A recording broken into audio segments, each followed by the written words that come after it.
Yo, so guys, welcome back to another video. This is another secret base video. I keep saying SB Nation. I need to get used to the secret base, the new branding, I guess you could say. And yeah, this is Russell. The video is Russell Westbrook and Patrick Beverley's beef includes knee injuries, Jay-Z quotes, and baby cradles. This was suggested through my YouTube community section, and yeah, I mean, I do enjoy these sort of beef history type videos. It doesn't say beef history, but I assume it is that kind of video. And yeah, actually, I think it shows on beef history, so it shows on the actual thumbnail. But let's give this a watch, man. I do enjoy these kinds of videos, and I know sort of Russell Westbrook is he's a fiery character, so I'll be interested to see if he's the one who sort of initiated the beef or if it was Beverley. Just like sort of how this started, etc. But let's check this out. Hopefully you guys go on to enjoy. And yeah, let's just check this out, man. Russell Westbrook versus Patrick Beverley is the rare sports feud that's totally straightforward. Opponents versus Patrick Beverley is the rare sports feud that's totally straightforward. Opponents who arrived in the NBA on very different terms, a visible, unambiguous explosion of beef, and flames stoked in broad daylight ever since. Westbrook's got beef with a few In players. the second quarter of a playoff game on April 24th, 2013, Westbrook dribbled toward the bench to call a timeout. As he was doing so, Beverley dove for the ball and hit Russ in the legs. This turned out to be a big deal. It ignited the beef and so much more to follow, but we should first understand who these guys are. Russell Westbrook was a big deal from the moment he entered the league. He played 2 seasons at UCLA and made the Final Four in both of them. Jeez. His sophomore season was his breakout. With Aaron Aflalo gone to the NBA, Westbrook became a key starter alongside star freshman Kevin Love and productive upperclassmen Darren Collison, Josh Shipp, and Luc Richard Baamute.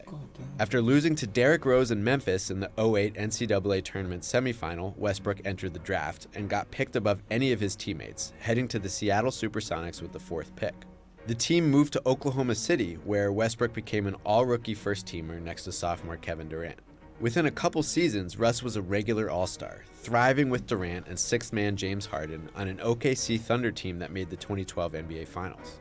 After that team lost to the Heat, OKC lost Harden in a huge trade with the Rockets. But the Thunder only improved, marching to 60 wins behind Westbrook, Durant, and an evolving cast of co-stars. And I want to point out here that Russ was at this point completely invincible.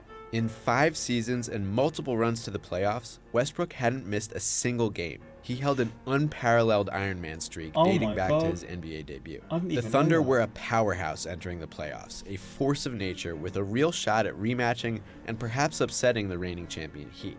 First, they faced Harden and the 8th-seeded Rockets in the first round.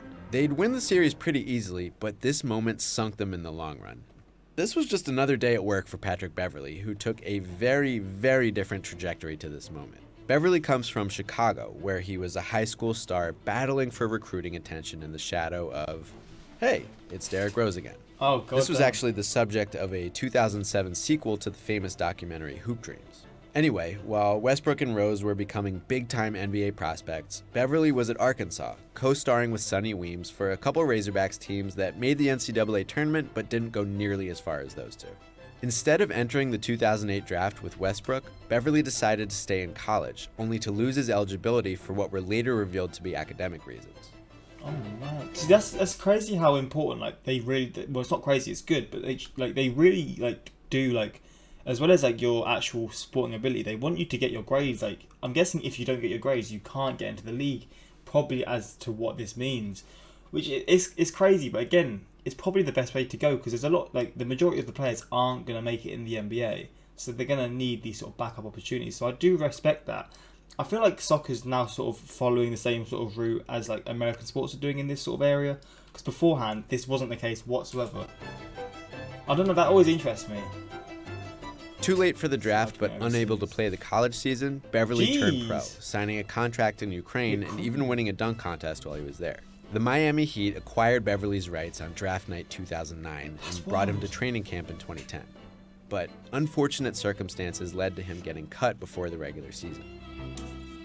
So, Bev returned to Europe and blossomed. From Ukraine, he went to Greece and then on to Russia, where he became Euro Cup MVP for Spartak St. Petersburg. Oh my days. Finally, in the middle of the 12-13 season, the NBA came calling for real. Beverley signed with the Houston Rockets, really headed to the D-League for a short stint, then debuted in mid-January. From the very outset, Beverley played with the desperation of a man who never again wanted to find himself in a Ukrainian dunk contest. In his second game as a Rocket, Bev was already hounding opponents to the point of irritation. He was a bench player at this point, and in his first game against the Thunder during the regular season, he and Westbrook only shared the floor for a few minutes. But by Game 2 of their first-round series in OKC, the Rockets realized what they had and gave Beverley his first career start. So that's how we got here. The unstoppable superstar in Game 2 of what hoped to be another long playoff run, and the scrappy, first-time NBA player doing everything he could to stay in the league a long time, even if such relentlessness meant lunging at a dude while he was calling timeout. Westbrook came up hobbling, but continued to play, continued to get into it with Beverley, and helped OKC to a Game 2 win. But days later, an MRI revealed a torn meniscus in Westbrook's right knee. His season and his Iron Man streak were over, and though the Thunder made it out... Yeah, I mean, that's gonna set you on sort of like a revenge... It's probably gonna set you on like a revenge mindset. For that series, their title hopes ended at the hands of the underdog Memphis Grizzlies. Westbrook was reportedly irate. Beverley, though, was unapologetic, unmoved. He waved aside... I'm from the west side of Chicago. I've been looking over my shoulder. Online abuse and even death threats. My whole life I'm not worried about that. Anyway, it took almost a year for Westbrook and Beverley to meet again because Russ needed 3 surgeries to get his injured right knee where it needed to be. The Rockets and Thunder met in March 2014, just weeks after the... It's crazy to me how he was able to finish the game, but then he was out for so long. Maybe it's to do with like adrenaline, and maybe for playing longer, that probably was the reason why he was out for so long, because like when you're injured, playing on the injury that you don't really, because obviously he didn't know he was fully injured like that, makes it a lot worse. The third surgery, and guess what Beverley did? Russ was not pleased. Injuries have characterized this beef ever since. About half the time Russ and Bev's teams meet, at least one of them is out because of an injury. But whenever they're both healthy, the matchup is awesome. Westbrook has overcome Beverley's defense for some huge games. Beverley has harassed Westbrook into some dreadful shooting and lots of turnovers. This is Beverley's thing, by the way. Russ is certainly not the only star to struggle against Beverley's tenacious defense, nor is he the only star driven nuts by Beverley's tendency to cross the line. In December 2016, the OKC crowd booed Beverley during pregame intros. Beverley defended Westbrook well, forced him into an airball on a last-second attempt, then trash-talked by not trash-talking after the game. Westbrook refused to give him credit. The regenerating animosity culminated in another playoff matchup, Rockets vs. Thunder in 2017. This time, Westbrook no longer had Durant by his side. He'd gone elsewhere after failing to win a ring in OKC. Houston had the upper hand and took the series in just 5 games. Beverley even outplayed Westbrook in Game 1, though he did get his skeleton rearranged by Russ's teammate Steven Adams. The beef stayed... Steven Adams doing to you, that's definitely gonna cause some sort of like pain in your head, mate. Like, the way he fell there, and some sort of anxiety as well, because like Steven Adams is huge, and you've got someone like Beverley who likes to sort of, his whole game is to sort of like harass players. When that's happening to you, that's probably going to mess up your mindset a little bit in future times to try and sort of... he did get his skeleton rearranged by my his God. Steven Adams. The beef stayed pretty low-key during this series, with only a little verbal flare-up in the decisive Game 5. But the war of words continued after that series-ending game. Beverley trashed Westbrook's shooting performance. But now it shocked me because he looked up and said, "No one can guard me. I got 40 points." I'm like, that's nice. He took 34 shots to get it. And even dropped a choice Jay-Z quotation. You know, men lie, women lie, but the numbers don't. Russ, meanwhile, still refused to acknowledge Beverley's defensive effort. He was talking about he was first team all defense, but I didn't know what the hell he was talking about because I had 42 at the time. The series, you know, I don't know what he talking about. Once again, a ton of time would pass before a rematch. After getting traded to the Clippers for Chris Paul, Beverley missed most of the 17-18 season, ironically with a meniscus injury in his right knee that required surgery. When the Clippers and Thunder first met in the 18-19 season, Westbrook was out because of inflammation in his still troublesome right knee. Fucking knees, man. Basically every player I have mentioned in this video has had knee problems at some point. Anyway, Westbrook finally met Beverley on his new team the day before Halloween 2018. That night, Westbrook and Beverley were in fine form. Russ scored on Bev, and celebrated like he was rocking a baby. Bev got a bucket and did the celebration right back. And sure enough, by the end of the game, Beverley had once more taken a dive into Westbrook's legs my and God. act that the refs called a flagrant foul. Westbrook was livid, of course. He and Beverley went at each other a They bit really and don't got like each double other, man. technicals. Then Russ spent so much time barking at LA's bench that cops felt the need to step onto the court, What? which is a bit much. Beverley reportedly fired back at OKC fans booing he him, is good for a insisting leg. the original incident was 7 years ago. It was 5.5, but who's counting? After the game, Beverley once again downplayed his rough defensive play. Did you feel that was a flagrant one? I didn't. I feel like I went for a loose ball. I mean, I don't know. Westbrook, whose team won this matchup, explained his rockabye celebration. So you gotta get the little babies, put them to sleep. You got little kids on you. Okay. That's what happens. It's clear, years after its founding moment, that this feud isn't going anywhere, and why Sure. would it? That incident in 2013 broke Russ's career-long Ironman streak, aborted OKC's last real shot at a championship, and gave Westbrook a knee issue that may bother him for the rest of his Yeah, career. that's true. Beverley, meanwhile, hasn't changed his approach to the game and probably never will. These guys took very different routes to the NBA, and those backgrounds define so much of their styles and reputations. Fate has had a way of keeping Russell Westbrook and Patrick Beverley apart, but whenever it does bring them together, we are likely to see a flare-up of some prime, dry-aged beef. Thanks Not for gonna watching lie, Beef History. If you Whenever they play now, I'm gonna have to look out for that in particular, their sort of matchups, because this seems very, very heated. Like, I wasn't expecting this kind of beef. I thought it was gonna be like a sort of light-hearted one. But looking at this, I mean, like, from what he said about like Westbrook, like this injury is gonna stick, and it has. Like, he's had knee injuries a lot, hasn't he? So it's obviously an injury that stuck with him for many, many years, and again, probably for the rest of his career.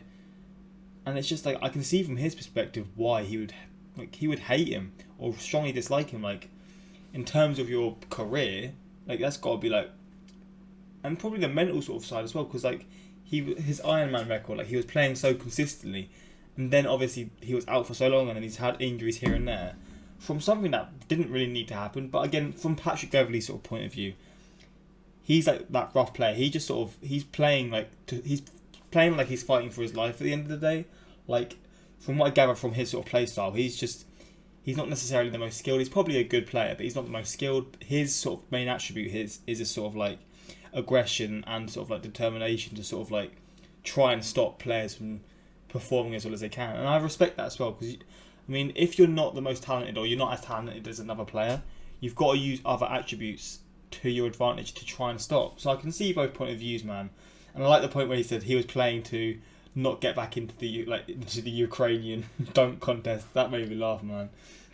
Not the biggest Russ fan, but when you cost a guy his season plus 3 knee surgeries, you have all the hate coming to you and then some. If Russ wasn't a supernatural athlete, those 3 surgeries could have been the end of his career, all because of a guy being reckless on the court. Exactly, man. Exactly. It's 7 years ago. Get over it, he says, right after he dives at homie's leg again. Yeah, that's just kind of sus, isn't it? It's kind of suspect how he did it again, and he continuously sort of tried to sort of target that.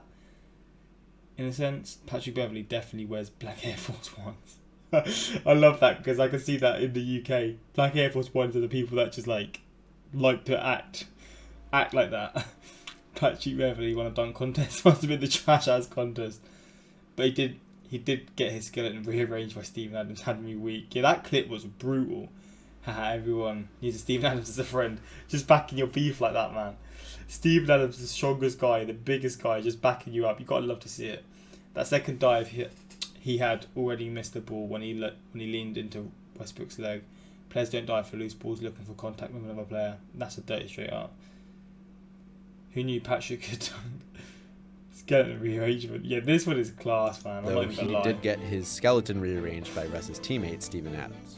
The beef stayed pretty I respect it though, he's backing his mate. But this was a fun little video. I mean, I'm definitely down to do more beef histories. If you want more, just suggest what beef histories next, or just more secret-based videos you'd like me to do on like basketball, or just any sort of story videos in general. To be honest, I just enjoy these kinds of videos. Like, they're just fun to react to learn about certain things between players, etc. But yeah, hopefully you guys enjoyed. And whose side you on? I'm assuming it's Westbrook's, and I would definitely say I'm on Westbrook's side. Like, I do see why, in terms of his career, why it has had such an effect on it, and the fact that he's still managed to be one of the best. Respect to him, man. But hopefully you guys enjoyed this. And yeah, until next time, like, subscribe.